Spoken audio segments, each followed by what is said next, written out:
Graça e paz, meus irmãos. Estamos aqui para a nossa segunda aula, nosso segundo vídeo sobre teologia bíblica da missão.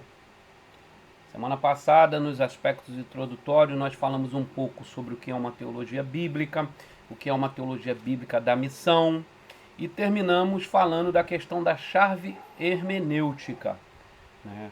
A importância e os cuidados a serem tomados com a questão da chave hermenêutica.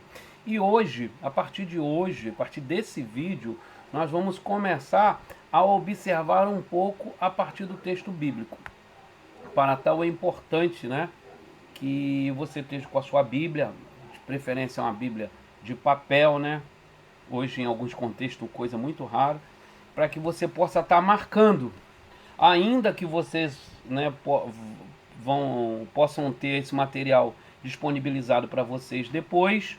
É importante que vocês tenham a Bíblia à mão para estar marcando. Então a gente vai começar a trabalhar a questão do texto bíblico.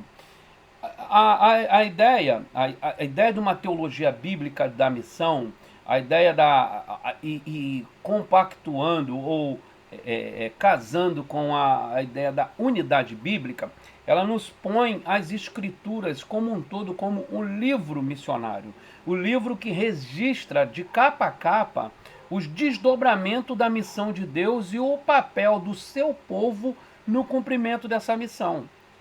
É certo que a missão de Deus continua, ainda que a revelação escrita tenha sido fechada, mas o nosso papel como povo de Deus, ele está bem definido, de modo que nada altera. Aquilo que está fechado no cânon, que está fechado nas escrituras sagradas, continua hoje sendo a missão da igreja, sendo o papel da igreja. E começando por Gênesis, a base do pensamento missional, da missão de Deus, ela está plantada no Gênesis. Como tudo dentro da teologia, ela começa no Gênesis. No Gênesis a gente tem os grandes temas da teologia, os grandes doutrinas da Bíblia estão registradas no Gênesis. Logo no capítulo 1, 2 e 3, nós temos ali o que a gente chama a criação. A criação. O ato criador de Deus, o ato onde Deus do nada cria, o Barath, né? Criando a criação ex nihilo, ou seja, criando do nada Deus fez. A criação perfeita, a criação que Deus olha e diz, tudo é bom, foi criada do nada. Então no capítulo 1 e capítulo 2 do Gênesis, nós temos a criação, propriamente dito. Lá está o relato dos 7 dias da criação, dos 6 dias da criação e o dia de descanso. Lá está o relato do que foi criado em cada dia. Lá está o relato de como foi criado o homem. Lá está o relato de como foi criada a mulher. Então, os atos criadores primários do Senhor estão entre o capítulo 1 e 2. No capítulo 3, nós temos a queda. Essa criação que era boa e o homem muito bom, e viu Deus que tudo que ele criou era bom, ela desobedece e cai. É a chamada queda.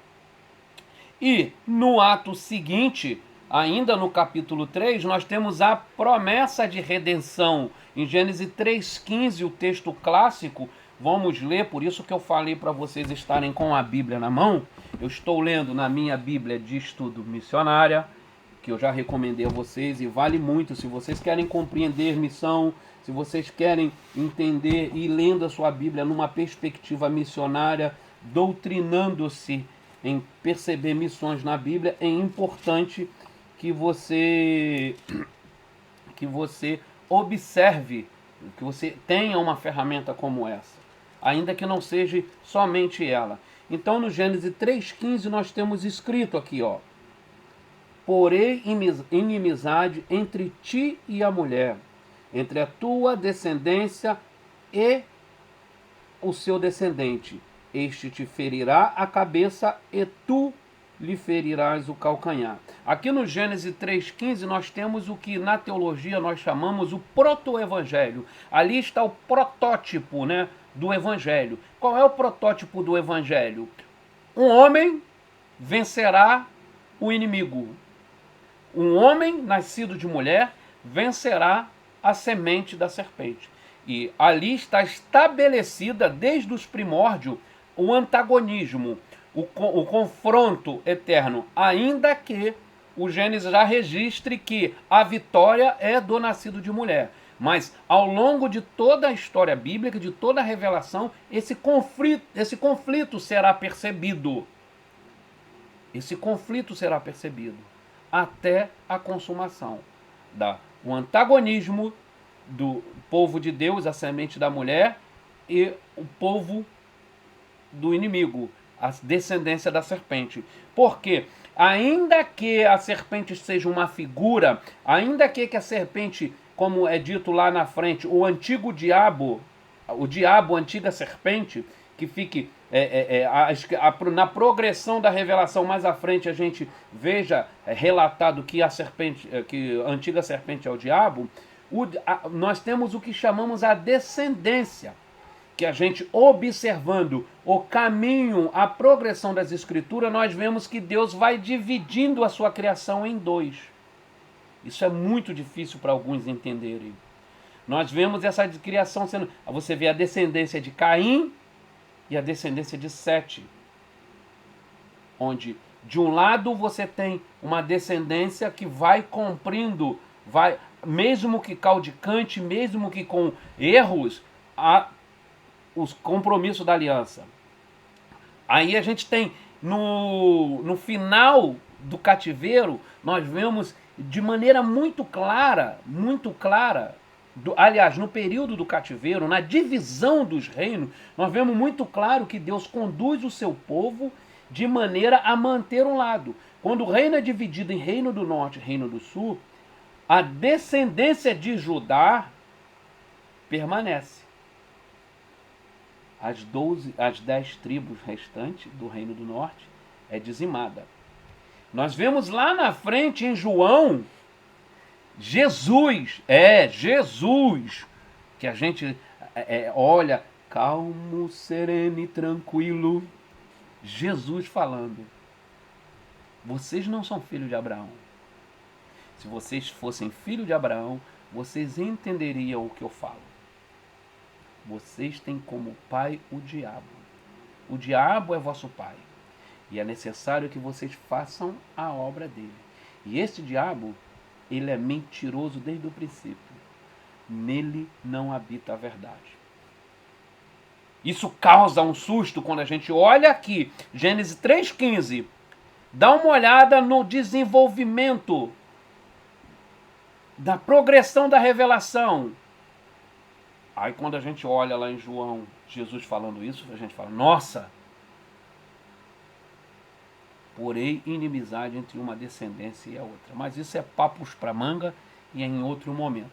Então, se detendo aqui nos 3 primeiros capítulos do Gênesis, nós temos, nesses 3 primeiros capítulos, nós temos as 3 doutrinas, três colunas, os 3 dos 4 temas principais das Escrituras Sagradas. Que é criação, queda, redenção e consumação. Os 4 temas da Escritura.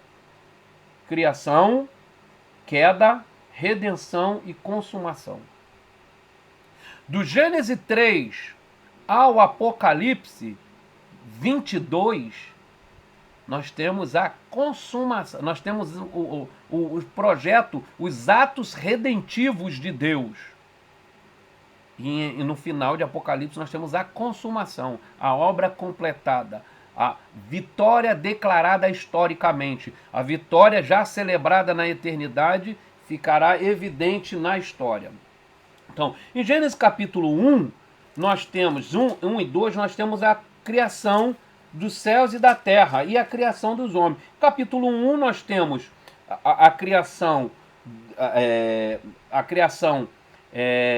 como se diz, irracional, a criação de Deus, a criação como um todo, a criação, o cosmo. Quando tudo está organizado, quando tudo está ordenado, nós vemos que no começo do livro de Gênesis diz que a terra estava sem forma e vazia, e o Espírito de Deus pairava sobre as águas. Por isso a ideia de ordem na desordem. Então, nós não estamos aqui abraçando uma doutrina que é chamada teoria do caos, que a terra já havia sido criada e depois houve o caos e ela foi recriada. Não, nós estamos falando em ordenamento. Então, você tinha trevas e luz. Você tinha o Espírito de Deus parava sobre as águas e tínhamos densas trevas. Então, o Senhor ordena, ou melhor, como a gente chama no mandato, na ideia de mandato cultural, o Senhor prepara o cenário, cria condições para a vida humana. E quando tudo está pronto, o Senhor cria. No capítulo 2, Deus cria o homem. Né? Capítulo 2 diz: assim foram acabados, capítulo 2, verso 1, assim foram acabados os céus e a terra e todos os exércitos. Todo o exército quer dizer os astros, os exércitos celestiais. Né? Os astros, estrelas, sol, lua, os luminares. Então, capítulo 2, assim foram acabados os céus e a terra e todo o seu exército. Havendo Deus terminado no sétimo dia a sua obra que fizera, descansou nesse dia de toda a sua obra que tinha feito.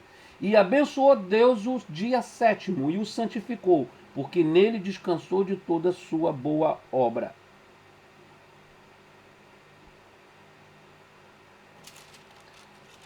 Caminhando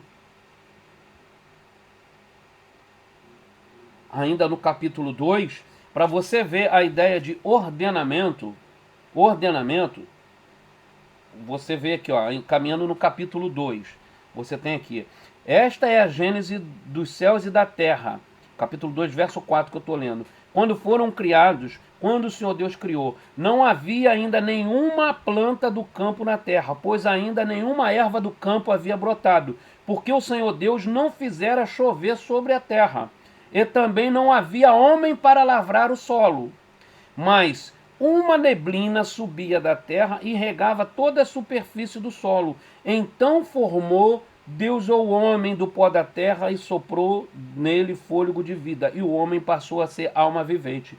No capítulo 2, verso 7, Deus forma um homem. Depois que toda a terra, tudo estava organizado, condições de vida favorável, ainda que não tivesse chovido, o Senhor irrigava a terra por baixo, né? Porque o Senhor não havia feito chover sobre a terra. E não havia o homem para arar o solo. Não havia nenhuma planta no campo, pois ainda não havia erva do campo brotado, porque o Senhor não fizera chover sobre a terra, e também não havia homem para lavrar. E aqui a gente faz uma parada para observar a ideia equivocada que alguns têm, que o trabalho, a comissão, a ordem de um homem trabalhar, ela surge após o pecado no capítulo 3. Nós vemos que aqui no capítulo 2, no verso 5, ele diz que Deus ainda não havia feito o homem para lavrar o solo. Então já era da intenção do Senhor, o Senhor já era do plano do Senhor criar o homem para ser o mordomo da criação, para cultivar, para produzir. Então nós temos aí a evidência que pecado não é que trabalho não é condenação por pecado, como a gente às vezes ouve no dito popular. Porque Adão pecou, então tem que trabalhar, né? Alguém tem que trabalhar. Só que não. O plano de Deus foi fazer do homem o mordomo da criação. E plantou o Senhor Deus um jardim no Éden, na direção do Oriente, e pôs nele o homem que havia formado. Do solo fez o Senhor brotar toda sorte de árvores agradáveis à vista e boa para alimento. E também a árvore da vida no meio do jardim e a árvore do conhecimento do bem e do mal. Então nós vemos um Deus que, quando a criação, quando o ambiente está pronto, propício, ele coloca o homem com tudo favorável, tudo pronto para ele, para viver e obedecer. Capítulo 3, ainda no capítulo 2, né? Ali na porção do verso 18, capítulo 2, verso 18, verso 21, Deus faz cair um sono sobre o homem. Verso 22, ele tira a costela e transforma numa mulher. A minha versão diz, e transformou a costela numa mulher. Em outra versão vai, e da costela fez essa mulher. Então, verso 23, o Senhor diz ao homem, e disse o homem, esta, afinal, é osso dos meus ossos e carne da minha carne, e será chamada varoa, porque do varão foi tirada. É interessante que alguns equivocadamente diz que o homem foi feito, que a mulher foi feita para o homem. Sim e não. Por quê? Quando o homem é colocado no Éden, não havia a figura de homem macho. Era Ish, a palavra hebraica. Ish, ele é traduzido por humanidade. Então nós tínhamos, antes de ser feito a mulher, nós tínhamos humanidade. Não era macho, não era fêmea estabelecida ainda. Quando o Senhor faz Eva, aí sim nós temos Ish e Isha, macho e fêmea. Aí você já tem os dois. Mas isso é uma outra discussão. O fato é, capítulo 2, o Deus faz o homem e a mulher. A partir do momento que todas as condições estão favoráveis, a partir do momento que o homem podia viver na terra sem problemas, se alimentando do fruto da terra. No capítulo 3, o malfadado pecado da desobediência. A queda. A queda. Na queda, o homem é desarraigado da sua condição privilegiada de contato direto com Deus, Paulo vai dar a ideia de que o homem perde a glória de Deus, né? Todos pecaram e carecem da glória de Deus. Então, o homem tinha a glória de ser a semelhança de Deus, de andar com Deus, de ter plena comunhão com Deus. E ele perde essa condição de andar com Deus como amigo, plenamente, falando com Deus diretamente, tendo plena comunhão após a queda. E Gênesis 3,15 nós temos o proto-evangelho, que é a promessa da redenção. Seguindo, nós temos aqui a progressividade da redenção.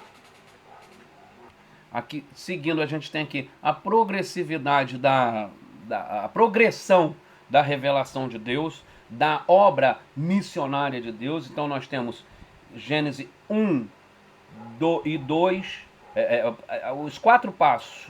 1, criação, 2, queda, 3, redenção, 4, nova criação. E esse gráficozinho ilustra bem aqui. Na criação, nós temos ali todos os elementos do capítulo 1, 2 e 3 de Gênesis, até o capítulo 11. No capítulo 12 nós temos o chamado e eleição de Abraão como pai de nações. Depois a gente começa com a saída do Egito, ali começa a obra redentora. Não é que começa a obra, a redenção começa na promessa, no Gênesis, a redenção começa a se evidenciar na história, no chamado de Abraão, mas o êxodo simboliza a retirada da servidão para servi-lo, né? Não é o que o Senhor fala a Faraó, deixai o meu povo ir ao deserto e servir-me, e adorar-me, e ofertar, e sacrificar a mim. Então, ali ilustra a redenção. A redenção para quê? A redenção para quê? Aí nós temos na terceira parte a redenção na história. É importante essa marcação, redenção na história. Quando a gente lê lá em Apocalipse que o Cordeiro que foi morto antes que tudo fosse criado. Essa redenção, por que a gente tem essa consumação no Apocalipse? A redenção está acontecendo para a gente na história. Mas diante de Deus, não há esse tempo. Diante de Deus já aconteceu. O Cordeiro foi imolado antes que tudo fosse criado. Isso é uma loucura. Por isso que Paulo diz que o evangelho é loucura para os que perecem, né? É muito louco você parar e pensar que antes que tudo fosse criado, Deus derramou o sangue do seu filho em favor da raça humana que seria criada, desobedeceria, pecaria e seria necessário a redenção e um sacrifício dele. Olha, gente, é grande demais. É grande demais.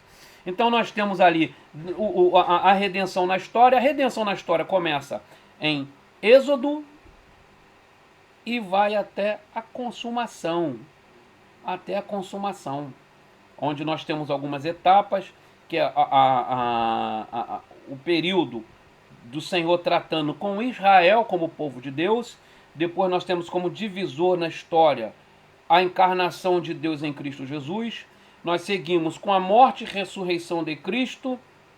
Depois o evento de Pentecoste, que é o marco inicial da história da igreja e, consequentemente, da sua atuação na missão de Deus. Depois nós temos a parousia, que é a volta de Cristo, a ressurreição dos mortos, o juízo final, e eis que faço nova todas as coisas, nova criação.